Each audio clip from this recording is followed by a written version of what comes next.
My previous monthly challenge, which I uploaded in this channel, is before 4 months, and I'm trying to do another monthly challenge since 4 months, and it didn't happen till now.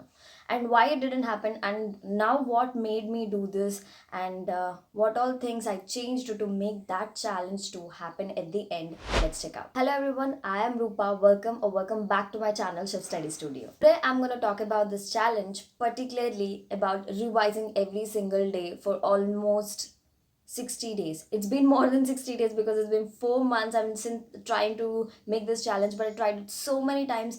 I'll be inserting the clip-ins whenever I tried and tried to make the challenge happen, but it didn't happen for so many reasons. And I'm going to discuss some of the not some of the 7 reasons particularly what helped me to do and what are the things that we have to change if you're going to take this challenge of revising every single day. And the first thing that we have to keep in our mind when we start this kind of challenges is we usually human beings follow patterns. Yes. If we give us ourselves some particular time, I'm going to sit at 4 p.m. in the evening and study every single day or revise every single day. When we don't do that, we don't look for another pattern how the task is going to be happen. But we usually focus only and only on that 4 p.m. particular time where we feel like, okay, today I haven't sat at 4 p.m. so the task didn't happen, and you will cross on your track list, right? But usually what happens in our day-to-day life is sometimes without of a knowledge we will be doing that task here and there without of a knowledge. Yes, it happens. I am a lecturer, and when I prepare a cheat sheet, mind mapping, or my notes, then I go and teach the same lesson which I prepared at home in the classroom. So that's a form of revision for me, right? But I didn't see this kind of activity as revising my own subject, but rather I thought that's teaching and revising is a different task. So we usually follow patterns and we think that we didn't do that task if we don't do it in that particular usual pattern. So try to observe yourself really well.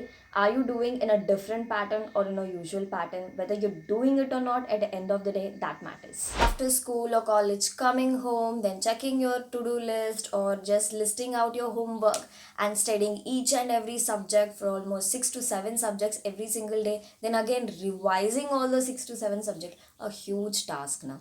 I understand it's a huge task, but let me tell you, if you have million things to do at a time, then focus on one thing. And most probably, here we fail because we usually focus a lot on work, not on breaks. Yes, where your focus flows, energy goes. Yeah, of course, where your focus goes, energy flows. And let me tell you, if you're focusing a lot on work, lot of energy goes into work, and definitely at the end of the day when you're pouring your energy into the work completely, you will feel drained, right? When you will fill your cup again.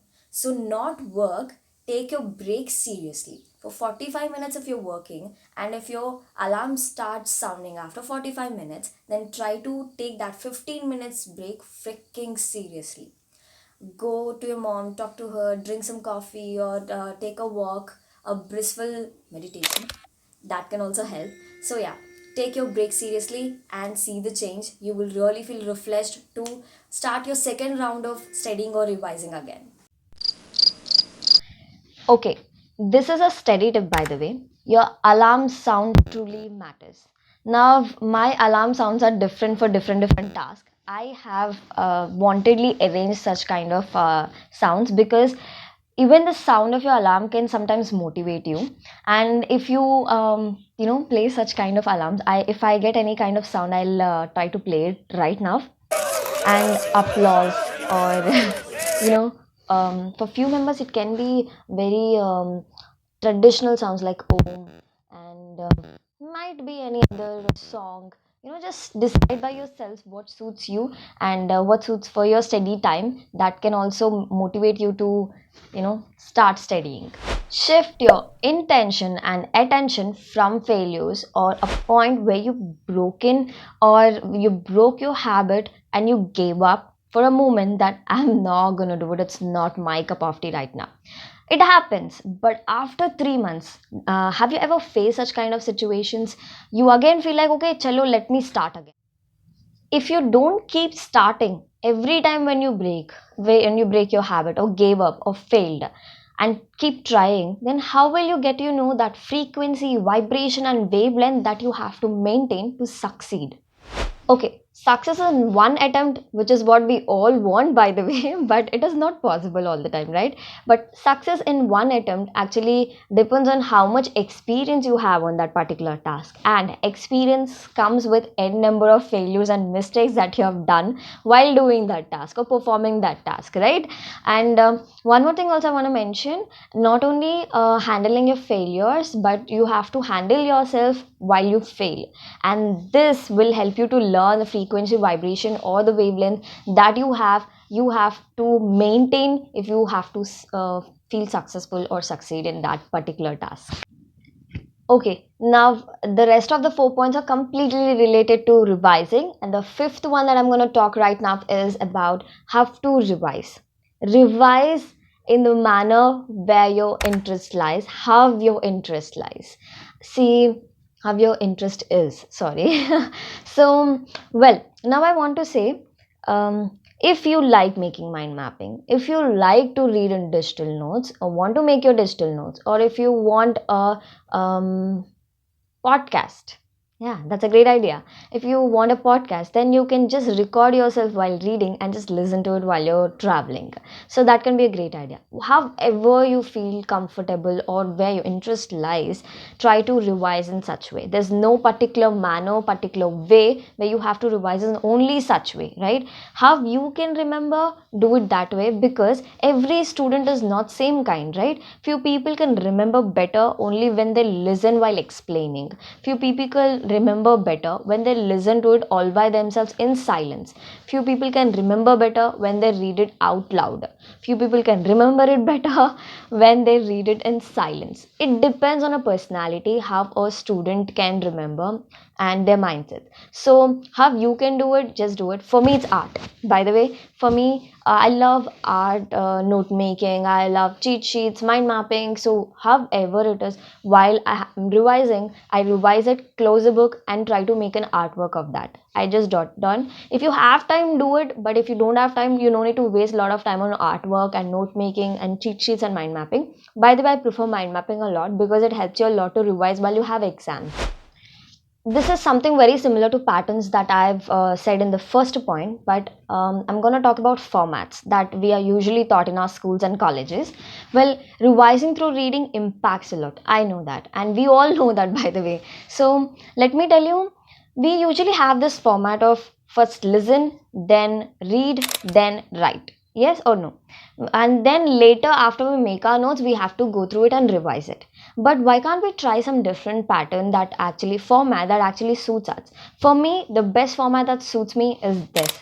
I'm displaying it on screen, and for me, it's also sometimes revising it and then trying to make notes.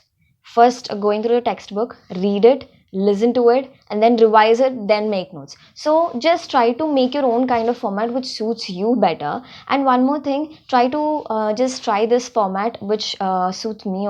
I mean, it's just a suggestion, but try to follow this format, because before you listen to the class, when you once go through the lesson and go to the class, that will increase your concentration to another level, and also increases your understanding abilities. Trust me, guys, just once go through the lesson and go to the class and listen to the class, you feel yourself like genius or gem. And that win-win kind of motivation will help you to read further or revise further more, do your work more, and then later come back to this video and comment down below, thank you, ma'am.